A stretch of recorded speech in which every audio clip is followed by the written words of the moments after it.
Se abre la sesión. Si el rey es tan alto, es tan guapo, está tan preparado, pues que curre. Entienden que estamos ante la mayor tragedia de nuestra época y los medios que estamos poniendo a disposición son ridículos. Es por todo ello que, lamentando que esta investidura vaya a finalizar con Rajoy de presidente y una gran coalición como respuesta a las ansias de decidir su futuro de vascas y catalanas, nuestro voto será que no. Gürtel, Púnica, Lezo, Aquamed, Nos. Están habituados a hablar siempre porque aquí han controlado el poder ustedes toda la vida. Y ahora les fastidia que vengamos aquí las gentes que hemos estado torturados y roturados por la dictadura a poder hablar. Eso es lo que les jode a ustedes. Coño, y es verdad, joder. ¡Ah, la mierda!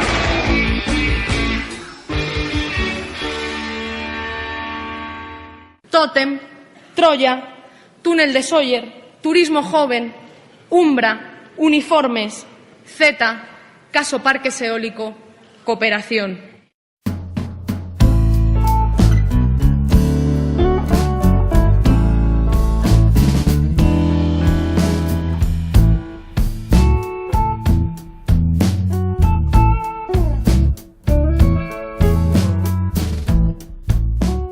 Bienvenidas al 52º programa del Vaso del Congreso. Esta semana no podemos decir que no ha sido interesante. Después de mucho tiempo y tras poner fecha a las elecciones generales, el Gobierno se presentó en sesión plenaria para responder las preguntas de la oposición. Estas preguntas obviamente tenían el formato de precampaña electoral. De hecho, las tres primeras fueron la misma. Básicamente, ¿qué le parece al presidente sus 8 meses de gobierno? Escucharemos en el programa alguna pregunta de dicha sesión, pero vamos a empezar con la Comisión de Trabajo, Migraciones y Seguridad Social que se celebró el 19 de febrero y nos vamos a centrar en la comparecencia del diputado de Unidos Podemos, Alberto Rodríguez de Rodríguez. Queda poco tiempo para realizar cambios y el diputado pide acción. Vamos a escucharle 2 puntos importantes que hacen precario el mundo laboral español. Señoría, tiene la palabra.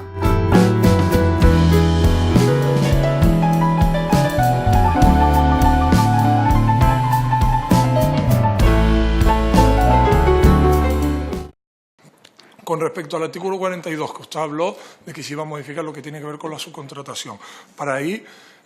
Ahí, para nosotras, 2 cosas fundamentales. Por un lado, definir claramente qué es la actividad principal de las empresas, que si no, quedamos al libre albedrío judicial, que es lo que ha pasado ahora mismo, y ya sabemos cómo está la situación. Compartimos con usted que es uno de los grandes focos de precariedad en nuestro país, la subcontratación. O sea, por un lado hay que garantizarla, hay que definir la actividad principal, y por otro, garantizar que las personas subcontratadas de la actividad principal tengan el mismo convenio colectivo, o sea, que les afecte el mismo convenio colectivo que las personas de la actividad principal, para que la subcontratación sea una herramienta productiva, una herramienta técnica para que las empresas lleguen a donde no pueden llegar, con trabajadores más especializados, etcétera, no que sea una herramienta para precarizar.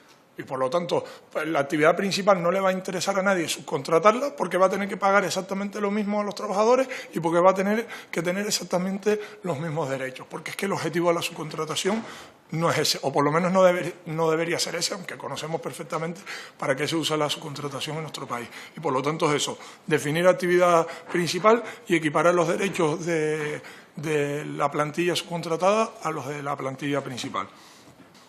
Y algo que no se nombra y que nos gustaría que estuviera en ese Real Decreto impulsado por el Gobierno, en la medida impulsada por el Gobierno, es la modificación del artículo 7 de la LISO, de las infracciones, porque claro, todo esto está muy bien, legislar todo esto está muy bien, pero siempre hay cara dura, ¿no? Siempre hay sinvergüenza, que no son todos, son una minoría, pero los que hay que tener herramientas para combatirlos. Y nosotros creemos que debe ser tipificado como infracciones graves, que ya están, todo lo que tiene que ver la transgresión de las normas relativas al registro de jornada, en materia, los límites legales y pactados en materia de jornada, en trabajo nocturno, horas extraordinarias, horas complementarias, descansos, vacaciones, permisos, etcétera, y el tiempo de trabajo, ¿no?, que son artículos el 12, el 23, el 34 y el 38, y que se entienda que el empresario incurre, y esto para nosotros es lo más importante y esperemos que tome nota,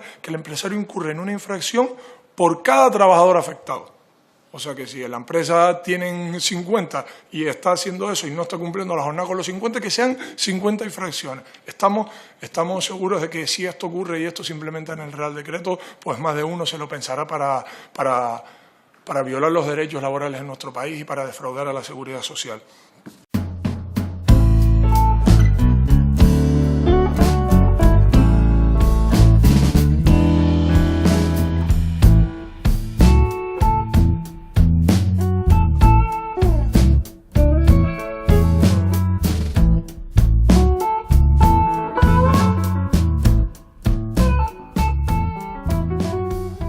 No hay que ser lumbreras para saber que los derechos de la clase obrera en España dejan bastante que desear.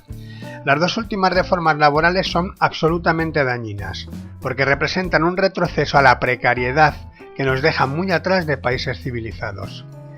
Tan mal se han tratado los derechos laborales y tan acostumbrada está la patronal a celebrar recortes en derechos que cuando Unidos Podemos obligó al gobierno del Partido Socialista a subir el salario mínimo interprofesional a 900 euros, les pareció poco menos que la Revolución Rusa, con lo cómodo, sencillo y lucrativo que es ser patrón en este país.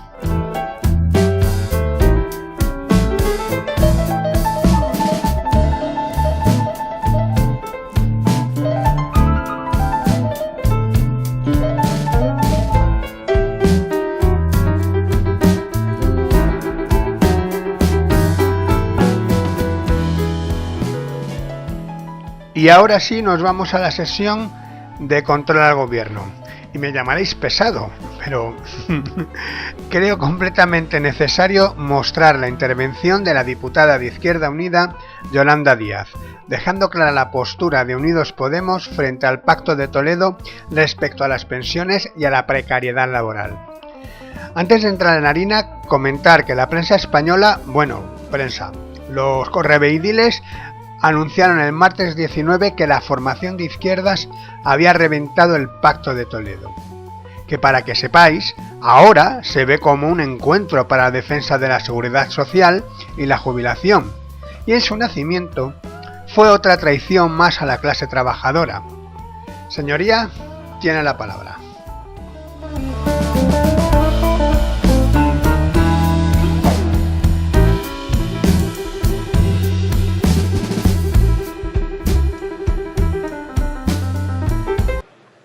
Ministra, el principal problema que tiene este país es el desempleo y la precariedad. La precariedad lo inunda todo. Tenemos una crisis en forma de precariedad que está instalada en la vida de la gente. Trabajadores que tienen miedo porque no saben si van a poder pagar el recibo de la luz, ministra. Los datos son demoledores para nuestro país. Fíjese, la mitad de la población asalariada, la mitad, 1 de cada 2, son trabajadores precarios. Nos acaba de decir la OIT algo que ya sabíamos, que España es la campeona en la temporalidad. Eso ya lo sabíamos, señora ministra, pero la OIT dice algo peor. Dice que a mayor precariedad, mayor pobreza. Y esta es la nueva realidad que tiene nuestro país. Tiene trabajadores y trabajadoras que son pobres, que no es que no lleguen a final de mes, es que no tienen garantizadas sus condiciones de vida, ministra. Y esto es lo que ha cambiado en España. Fíjese, le voy a leer. Un acuerdo para revisar la caducidad del convenio colectivo, para revisar la modificación sustancial de las condiciones de trabajo, el contrato a tiempo parcial. ¿Sabe quién decía esto, ministra? Me lo decía usted a mí. ¿Sabe cuándo fue? El 24 de octubre. ¿Sabe qué han hecho el Gobierno de España desde el 24 de octubre hasta hoy? Ministra, nada. Promesas incumplidas. Con este grupo confederal, con la sociedad española y con los sindicatos de clase. Y hablando de sindicatos, ministra, hace escasos días en Madrid, más de 10.000 delegados sindicales y delegadas le decían dos cosas: reformen ya y acaben con la reforma laboral del Partido Popular y de las pensiones. Ministra, dígale a los pensionistas hoy que ayer ustedes querían recortar las pensiones en el Pacto de Toledo. Dígale la verdad, señora ministra. Y le decía alto y claro los sindicatos de clase: queremos hechos y no palabras. Termino ya, ministra. Su eslogan de campaña nos pregunta ¿qué España queremos? Le vamos a decir nosotras la España que queremos. La España que queremos es una España en la que nuestros jóvenes puedan volver del exilio y trabajar aquí con dignidad. La España que queremos es esa en la que las mujeres trabajen en pie de igualdad y cobren idénticos salarios. La España que queremos es esa en la que los pensionistas no tengan que trabajar en negro porque su pensión es de 600 euros. En definitiva, ministra, la España en la que la gente no...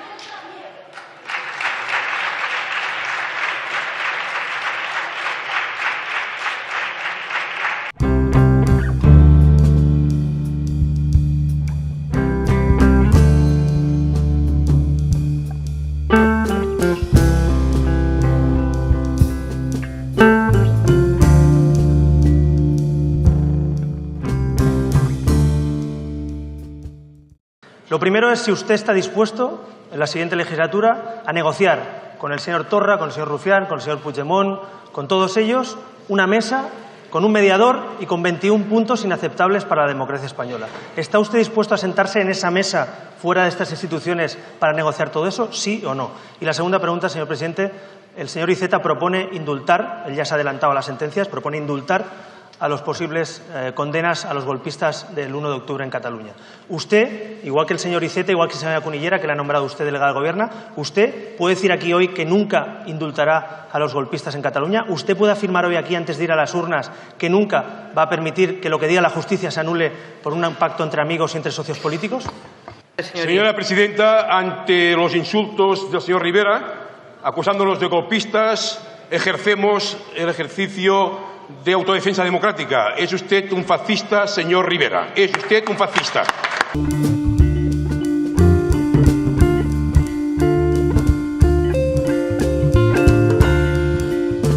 Así se despachaban el socio de Vox en Andalucía y el diputado de Esquerra Republicana, Joan Tardá. Y ahora vamos a escuchar a un diputado que ha bloqueado al Vaso del Congreso. En Twitter, este señor criticó a Simone de Beauvoir y el Vaso le dijo que él era más de Pilar Primo de Rivera. Y nos bloqueó. La cosa es que este hombre no necesita presentación. Un profesional de la política que ha saltado de partido en partido como si estuviese jugando a la oca. Gracias a Ciudadanos, que lo rescató, podemos escuchar unas intervenciones que compiten en ordinariez, faltas de contenido y escasez de rigor con las del diputado del Partido Popular, Rafael Hernando.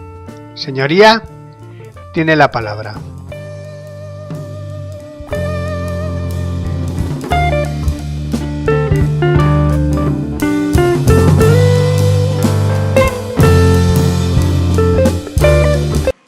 Muchas gracias, señor presidente. Señora ministra, ¿de verdad ha pronunciado usted las palabras «lo único que les motiva es el conflicto»? ¿De verdad cree usted que a nosotros nos motiva ver cómo en Cataluña se han roto las relaciones entre amigos, entre familias, entre agrupaciones, entre clubs, entre entidades que no tienen ninguna relación aparente con la política, a la que se junta un número suficiente de personas? A partir de 10 personas, el monotema convierte aquello en una reunión envenenada. Se rompen hasta los grupos de WhatsApp y de Telegram. Es imposible. ¿Usted cree que nosotros estamos motivados por eso? No. Nosotros, con lo que no estamos motivados es con la rendición. Nosotros no nos vamos a rendir. Nosotros no. ¿Es usted la ministra de Cataluña, señora ministra? Porque usted básicamente se ocupa de eso. ¿Es usted la ministra de Cataluña? Póngalo en el título de su cargo. ¿Ha venido aquí a decirnos que ustedes han cohesionado España? Es que lo ha dicho que ha cohesionado España. Pero quizá usted pueda engañar a quien viva en otros lugares, pero yo vivo en Barcelona, señora ministra. Ustedes no han cohesionado nada. Ustedes han empeorado, han alimentado las expectativas de impunidad de los golpistas y han permitido que sigan campando por sus respetos en el espacio público, en la televisión pública, que es un mero aparato de propaganda. ¿Ha visto usted TV3 últimamente? ¿Sabe usted que tienen asesinos en TV3 presentados, asesinos en TV3 presentados como referentes de la generación de opinión y de ideología? ¿Y se les acaricia el lomo mientras a nosotros se nos insulta y se nos agravia? Mire, no quiero hablar ni de lo del control de las cuentas, que es una cosa técnica que es anterior al 155. Usted es que ha venido a negar el adoctrinamiento. Usted niega el adoctrinamiento en la escuela catalana. ¿En qué mundo vive? ¿En qué mundo vive la ministra de Cataluña?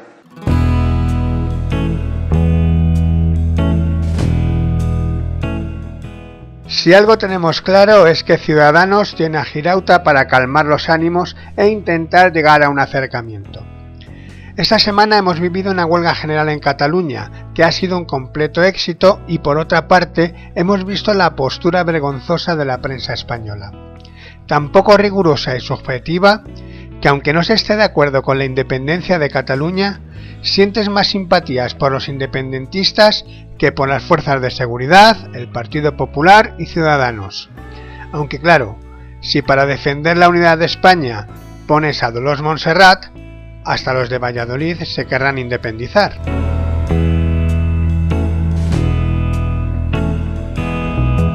Gracias, presidenta. Señoría, ¿cuándo se dio cuenta de que los independentistas le iban a pedir la independencia? El mismo día que usted. El 1 de octubre de 2017, estando usted sentada en el Gobierno y consintiendo un referéndum ilegal.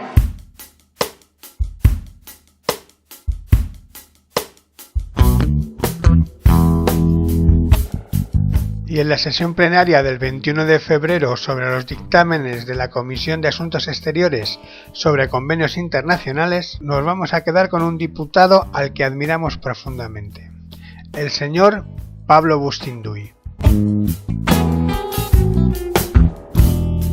Una intervención breve para fijar la posición de nuestro grupo en relación a alguno de estos convenios. En primer lugar, el acuerdo de asociación económica con Ghana. Ayer mismo tuvimos en esta Cámara oportunidad de debatir sobre las nefastas consecuencias que el acuerdo de asociación comercial con Sudáfrica ha tenido sobre el sector primario, especialmente en la región valenciana. Este tipo de acuerdos inciden en un modelo de relaciones comerciales asimétricas, desiguales, injustas, que tienen un tremendo impacto sobre sectores económicos fundamentales en nuestros países, que generan desigualdad y desempleo, presentan gravísimos déficits democráticos. Además, en el caso que nos ocupa, pone en riesgo el principio de coherencia de las políticas para el desarrollo. Por lo tanto, nuestro grupo se opondrá a la ratificación de este convenio. En segundo lugar, el acuerdo fiscal con Cabo Verde también contará con nuestro voto negativo por una sencilla razón.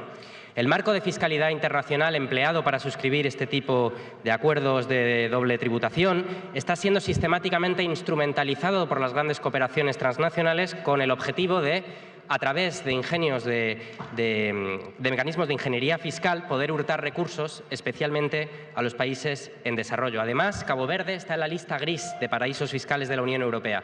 Nuestro país tiene su propia lista de paraísos fiscales y, según va concluyendo acuerdos con estos países, les va sacando de esta lista. Este es uno de los principales problemas que tenemos a la hora de prevenir y combatir el fraude fiscal internacional, que no existe una lista única ni coordinación de las acciones. En estos tiempos en los que tanto hablamos de amenazas a la democracia, el fraude fiscal internacional es la primera amenaza a la viabilidad de nuestros sistemas democráticos y de bienestar. Nos opondremos a este acuerdo también. En último lugar, los dos acuerdos para la salida de nuestro país de la Universidad de las Naciones Unidas presentan un caso particularmente grave. Los recortes presupuestarios impuestos por el Partido Popular hicieron que España incumpliera sus compromisos de financiación de un organismo internacional con sede en Barcelona, y la situación es todavía más grave porque el Ayuntamiento de Barcelona y la Generalitat se comprometieron a poder completar esa financiación y el Gobierno del Partido Popular tardó 2 años en firmar el papel que hacía viable esa subsanación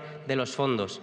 Nos encontramos hoy con que un organismo internacional va a abandonar nuestro país por esa dejación de funciones inexplicable del Gobierno del Partido Popular. Nos vamos a abstener porque entendemos la voluntad de este organismo de buscar una sede que haga viable su trabajo. Pero es triste para la proyección exterior de nuestro país, es triste para el papel que queremos desempeñar en el sistema multilateral que un organismo de las Naciones Unidas tenga que abandonar nuestro país porque el Gobierno anterior no cumplió sus compromisos presupuestarios y cuando se encontró una manera de subsanar ese problema tardó 2 años en firmar el papel que lo hacía viable. Por lo tanto, nos abstendremos en esos 2 acuerdos.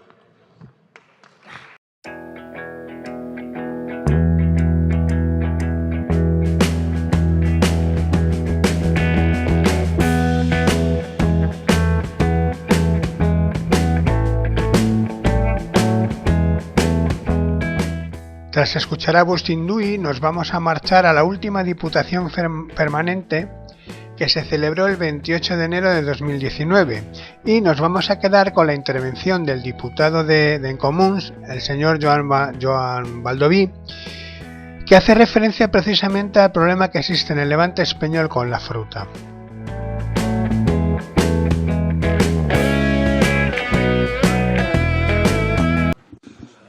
Muchas gracias, señora presidenta. Entendemos que es una petición pertinente porque estamos en plena campaña citrícola y a veces cuando circulas cerca de las principales zonas productoras se te cae el corazón al suelo ver la situación que hay en muchos campos. Muchas naranjas que no directamente se quedan en el árbol y caen directamente a tierras. Las motosierras actuando sin parar de gente que está abandonando directamente los campos. El territorio valenciano es el que presenta una cantidad mayor de abandono de campos cultivados y los precios que siguen sin remontar y que están por los suelos. El pasado día 21, en todo lo que fue la geografía naranjera valenciana, en 68 pueblos y ciudades costeras, la gente salió indignada a la calle pidiendo simplemente poder vivir con dignidad de la tierra. Las causas son, en primer lugar, los tratados comerciales nefastos que se aprobaron en su momento por ejemplo, con Sudáfrica o que se aprobaron con Egipto. El aumento exponencial de importaciones de esos países terceros de naranja y, por tanto, la competencia con las naranjas valencianas, pero también de Andalucía, de Murcia o del campo de Tarragona. Esto provoca que haya una competencia absolutamente desleal. En primer lugar, por las condiciones laborales de esos países, que evidentemente pueden pagar sueldos muchísimo más bajos. Y luego, evidentemente, con las condiciones fitosanitarias. El sindicato de la Unión de Llauradors ha detectado más de 50 productos que aquí están prohibidos, en la Unión Europea están prohibidos y que se encuentran en cítricos que se importan de estos países terceros. Y, por tanto, la pertinencia de que venga el ministro es para ver qué medidas se piensan tomar. Primero, para esta campaña, es decir, qué ayudas directas y qué ayudas fiscales van a tener los agricultores que se han visto perjudicadas y que se le ha quedado la fruta en el árbol o directamente está ya en el suelo. Y, sobre todo, para la próxima campaña. No puede ser que no exista una reciprocidad de las condiciones que se nos exigen a los agricultores valencianos a la hora de exportar nuestros productos y que esa reciprocidad no se le exija a los cítricos de países terceros. Por tanto, entendemos que es pertinente y entendemos también, por lo que hemos hablado, que el ministro va a comparecer la próxima semana, por lo que sí, desde el Partido Socialista se anuncia, nosotros retiraremos la petición. Pupil les V. Y después de muchos años como profesional de esto, abandona el hemiciclo para el bien de la democracia, la que tenía como chofer a Manolo. Pero cuidado, que puede volver convertida en una voxmitiva paladina del fascismo miserable. Una señora profesional de todo esto, pero sin capacidad suficiente para tratar con los nuevos diputados, más preparados y concienciados que ella. Gracias, señora presidenta. Gracias por comparecer, señor gobernador del Banco de España. Señor Linde, su comparecencia se produce en esta comisión en un momento complicado para la imagen de la institución que usted representa aquí. Me va a permitir que me refiera un instante. Señor Iglesias, ¿me permite? Esta es la comisión de examen del Pacto de Toledo relacionado con las pensiones. El resto de las cuestiones, ni el señor Linde le voy a autorizar a que se refiera a ellas, ni lógicamente a ninguno de los grupos aquí representados. Creo que el ámbito para hablar del Banco de España es la Comisión de Economía, no la Comisión del Pacto de Toledo. Así que aquí venimos a hablar de pensiones, no del Banco de España. Agradezco su apreciación, señora presidenta, pero le ruego que respete mi libertad de expresión a la hora de introducir las preguntas. Usted no decide cómo introduzco yo mi intervención y usted no decide las preguntas sobre pensiones que le voy a hacer al señor gobernador del Banco de España. Comprendo que mi intervención en su introducción le incomode, pero creo que es más sensato para todos, señora presidenta, que me permita continuar con tranquilidad mi intervención y le aseguro que en pocos segundos comenzaré a hablar de pensiones y a hacerle preguntas al señor gobernador. Señor Iglesias, a mí no me incomoda. Yo creo en la libertad de expresión, pero este Congreso de los Diputados tiene un reglamento que hay que aplicar. Y aquí, hasta ahora, se habla de pensiones. Yo comprendo que hay circunstancias externas a la actitud, a los posicionamientos por los que han sido llamados aquí el gobernador del Banco de España y las circunstancias fuera de lo que estamos aquí tratando no se tratan en esta comisión. Por lo tanto, yo no estoy coartando su libertad de expresión. Yo estoy aplicando el reglamento de esta casa, que no le hemos dado a nosotros mismos. Y si a ustedes no les gusta el reglamento, cámbienlo. Por lo tanto, no, señor Iglesias, vamos a hablar de pensiones, no de la situación del Banco de España, ni hoy, ni ayer, ni mañana. Adelante, señor Iglesias. Aplicaré disciplinadamente su recomendación, señora presidenta, pero permítame que le haga constar que creo que su actitud no es la más sensata y la más adecuada a la vista de lo que está ocurriendo en este país y creo que da una pésima imagen de su partido y de usted como presidenta, pero esto es solo una opinión. Hablemos de pensiones. Señor Iglesias, si me permite, yo respeto lo que usted piense de mí. Yo también espero que usted respete lo que yo pienso de usted. Pero aquí no venimos a hablar de usted y yo, sino de pensiones. Pues, por favor, hable de pensiones. Pues déjeme usted hablar de pensiones, que será un placer hacerlo. A la vista de cómo se ha tratado en este país y se trata a las eléctricas y a la banca, pues bueno, a lo mejor podríamos pensar en algún impuesto a las eléctricas con beneficios o a los bancos con beneficios. No quiero introducir el tema de los bancos porque me va a regañar la señora Villalobos, pero recuerdo que el rescate a Bankia nos costó 200.000 millones de euros a los españoles, entre otras cosas porque el anterior gobernador del Banco de España permitió la salida a bolsa de Bankia y ahora está precisamente por eso imputado en la Audiencia Nacional. Me callo ya, señora Villalobos, no digo más al respecto. Estaba hablando de la financiación de las pensiones a través de un posible impuesto a la banca. Señora Iglesias, como vieja política en esta casa, le sugiero que tiene usted la Comisión de Economía pedir la comparecencia urgente de quien quiera, incluido lógicamente el señor Linde, y ahí hace usted lo que quiera. En lo que se refiere a Bankia y a lo que usted quiera, pero aquí de pensiones. No se enfade usted conmigo, señora presidenta, pero yo estaba sugiriendo una vía de financiación de las pensiones a través de impuestos a la banca, a la vista de que la banca nos ha costado tanto dinero. Esto es hablar de pensiones, aunque a usted no le guste.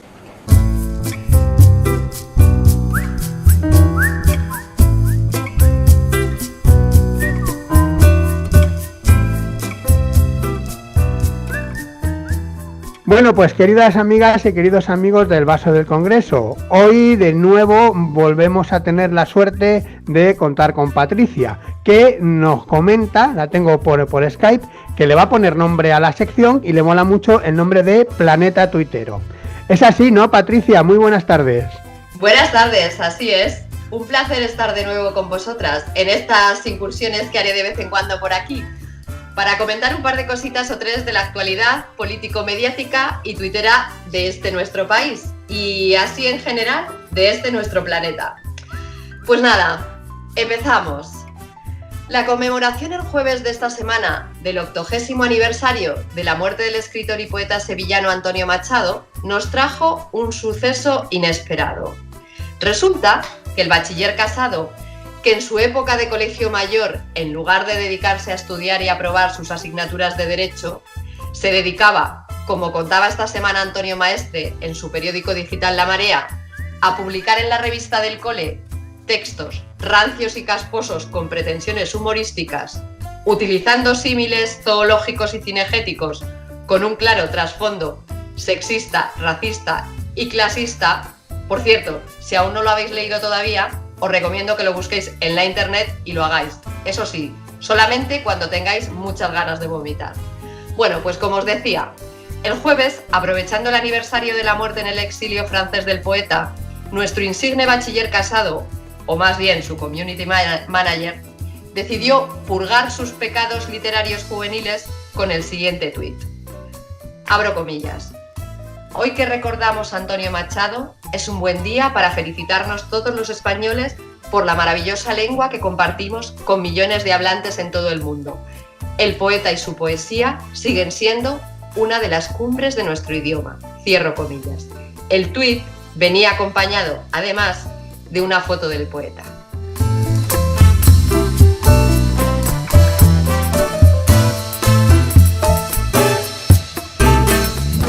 Pues bien, parece que a la izquierda tuitera, por lo que sea, no le ha molado mucho la hipocresía que desprende este intento de apropiación por parte del presidente de un partido fundado por un ministro franquista de la figura del poeta, símbolo del republicanismo, que tuvo que huir y morir en el exilio francés por la persecución del bando golpista y rebelde. Así las cosas, los tuiteros se lo han hecho saber al bachiller Casado de todas las formas posibles. Y entre los miles de respuestas que ha provocado el mensaje en las redes del presidente del Partido Popular, destaca, por ser una buena síntesis de todos los demás, el del periodista Carlos Hernández, que le dijo textualmente lo siguiente.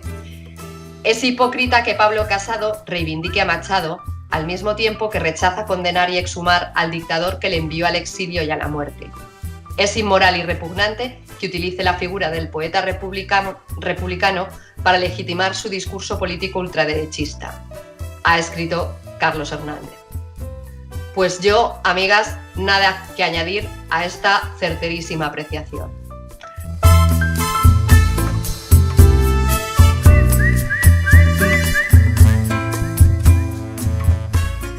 Por otro lado, y siguiendo con las cosas de la derecha patria, comentar que según informaba el viernes el diario.es, el juez Francisco Serrano, cabeza de lista por Vox en las elecciones andaluzas y diputado electo en la Asamblea de esa comunidad autónoma, institución que, por cierto, según su propio programa electoral, pretenden suprimir, y que fue inhabilitado y apartado de la carrera judicial por prevaricador, ha pedido los nombres de las personas que trabajan para la Junta de Andalucía en temas relacionados con la violencia de género para, y aquí abro comillas, depurar casos ideológicos. Parece que siguiendo el estilo que ha empezado a implantar su homólogo Bolsonaro en Brasil, Vox ya está enseñando la patita con un clásico de los regímenes autoritarios, las listas negras, la caza de brujas y las depuraciones. Si esto no es fascismo, se le parece mucho. Así que los tuiteros de bien no se han quedado callados y a través del hashtag Apunta mi nombre Vox, que lanzó la periodista y activista Cristina Fallarás, le han dicho de todo al partido de Santiago Abascal, ese ultraliberal español y mucho español que no ha hecho otra cosa en su vida desde los 23 años que cobrar dinero público y vivir de las mamandurrias / fundaciones / chiringuitos políticos que le montaba su madrina, la condesa Consorte Aguirre.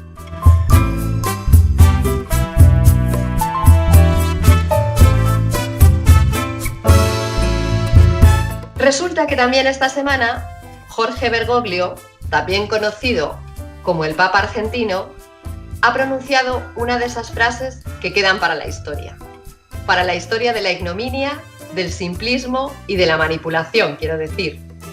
¿Y qué es lo que ha dicho el Santo Padre? Pues algo así como que, vuelvo a abrir comillas, todo feminismo acaba siendo un machismo con falda. Cierro comillas. Pues nada, oye, Si esto lo dice el jefe de una de las instituciones más machistas y patriarcales que ha dado la historia de la humanidad y que, además, se pasa la vida rodeado de hombres machistas con faldas hasta los tobillos, pues voy yo y me lo creo. Guiño, guiño. Y ya para terminar, me vais a permitir que me despida con una frivolidad ciudadana. Pues que digo yo que ahora que Inés Arrimadas ha anunciado que deja la política catalana para venirse a Madrid, al Congreso de los Diputados, que aproveche para ir a los conciertos de Malú, que supongo que tendrá entradas gratis. Y hasta aquí, amigas oyentes, Planeta Tuitero, en el vaso del Congreso. No creo, muchísimas gracias, Patricia. No creo que Rivera sea tan generoso como para darle entradas. Bueno, vamos a ver. Si Albert le lleva las entradas, ¿qué tendría que llevarle Inés a Albert para que Albert le dijese, venga, toma una entradita? Pues a lo mejor un poquito de comida, por ejemplo, ¿qué te parecería una...? Porque es que vamos a ir a las cosas de la dieta. Te tendría que dar un poquito de pollo, ¿sabes? Porque sí. Me gustaría llevarte una cosa que me ha parecido muy interesante. Entonces me gustaría tu opinión, Patricia. Una noticia de Antena 3 que dice: los votantes de Ciudadanos son los que más dieta hacen y los del PSOE los que más cerveza beben.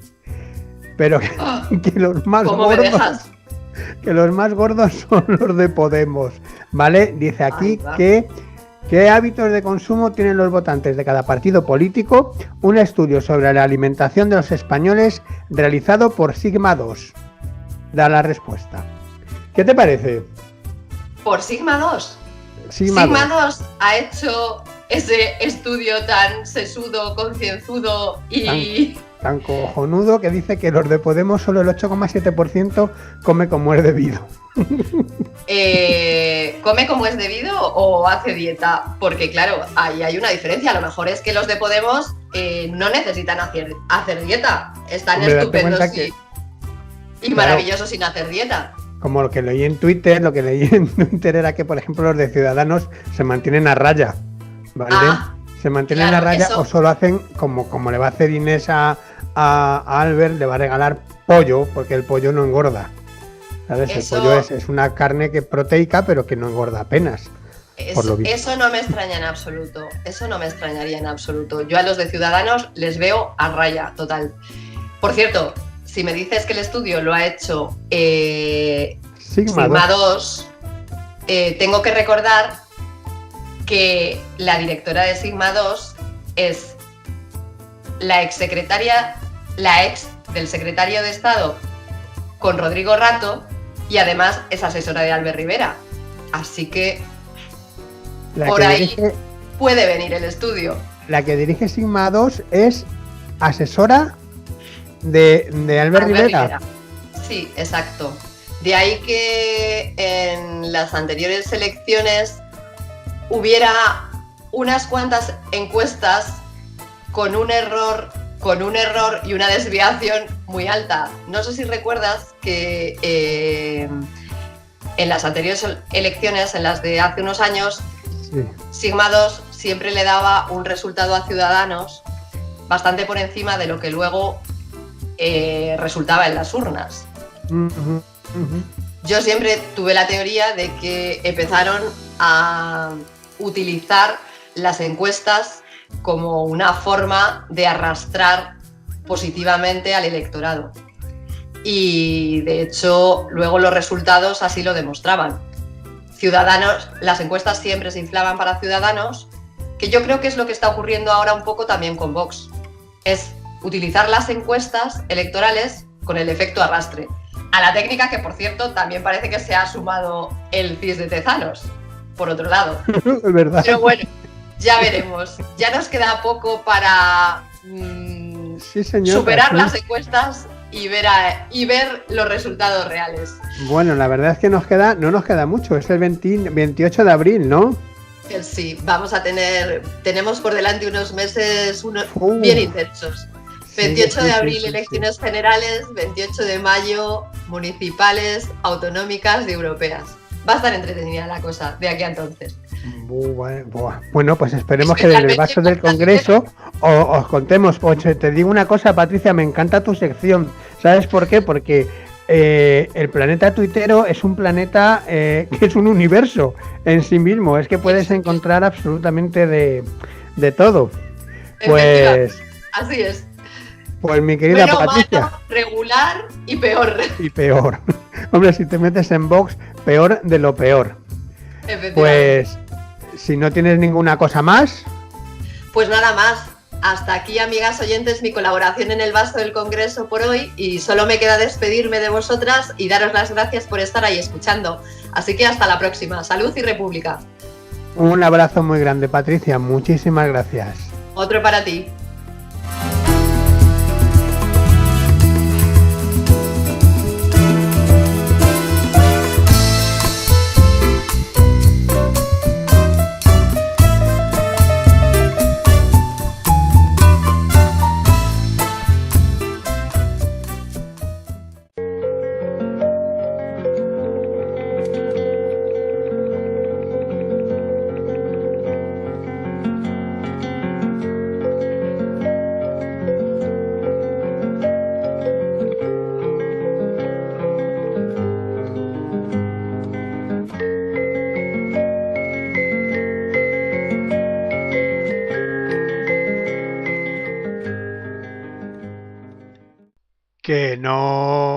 Que a César le tenemos por territorio mapuche, que está de vacaciones. Vamos a dejarle al chaval que disfrute un poco de la vida con la familia.